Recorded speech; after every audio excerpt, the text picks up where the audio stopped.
Good afternoon, students. This chapter is about sensory play. And I'd like you to think back to when you were a child. What comes to mind when you think of sand, water, mud? Did you ever love to play in the water when you were young? How about sand? Did you ever go to the beach and just enjoy the sensory feel of the sand and dump and pour buckets and make sand castles? And then mud. Did you ever jump in mud puddles? Did you ever make mud pies when you were little? If so, you were privileged as a child because you were being involved in a very worthwhile learning experience called sensory play. I've had many children in my years of teaching where they'd wash their hands and just stand there and let the water run through their fingers. 2 or 3 children waiting to wash their hands, but this child was just totally absorbed and involved with the feel of that water. 3-year-olds especially get into this, the feeling of water. And these are essential things that we should provide for the children in our care.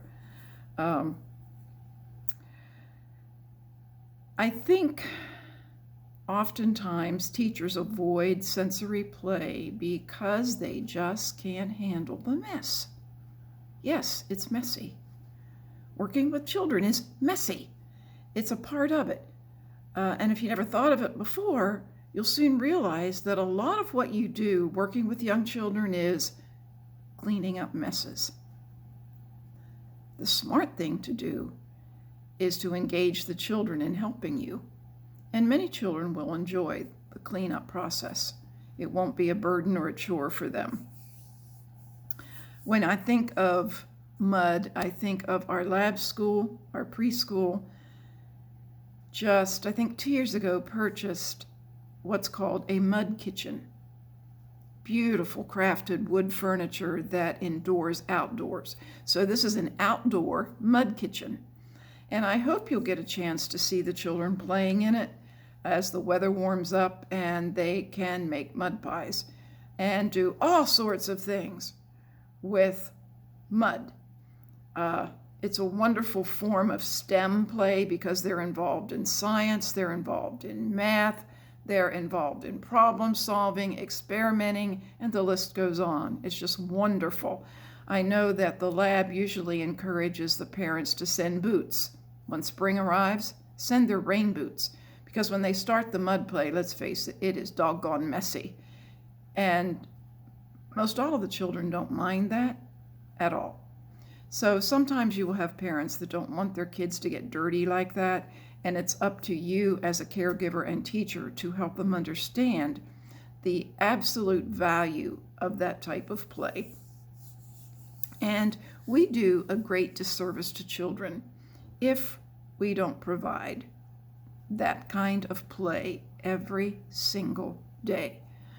I wasn't able to have much of a sand table outside when I taught, but I had one right in the classroom. We had the water table, we had the sand table, and it was just a part of every day, and the children just loved it. And it is the teacher's responsibility to make sure that these things are available. You encourage the children to do it. There'll be some children who avoid things like that, and I think particularly of the specific disorder that was mentioned in your text. It's called sensory processing disorder. And if you've never heard about it, it's the type of disorder where a child will use their senses, but the brain does not process it in a way that it does for typical children. Children with disabilities, specifically autism, most always have sensory processing disorder. My grandson Aiden has had it since he was born. He's now 9. He still struggles with it. Things that were noticed that are a part of sensory processing disorder were textures. The only texture he can handle in eating is smooth.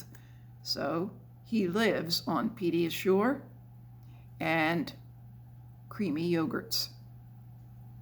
He, gets in lots of health assessments from the pediatrician, and the pediatrician says he's fine and he's healthy. So I think my daughter's finally stopped trying to worry about it, but she's been so wonderfully excited that Aiden is now starting to touch other foods. He doesn't put it in his mouth, but he touches it. And there is one solid food that he does like, and those are the little small Hershey chocolate bars. They have to be the smooth kind. And he sucks on them whenever he has a chance to get them. And they're often used as a reward to help him do some of the things that he's required to do in his schooling. Many children will not be able to tolerate the textures of sand, the textures of mud. So it's a teacher's responsibility to find out maybe why that is, and to gradually let them see and explore those materials. I know I've used gloves on children before who didn't want to touch sand. I honestly can say I've never had a child who would not play in water. There's something about water that they all gravitated to.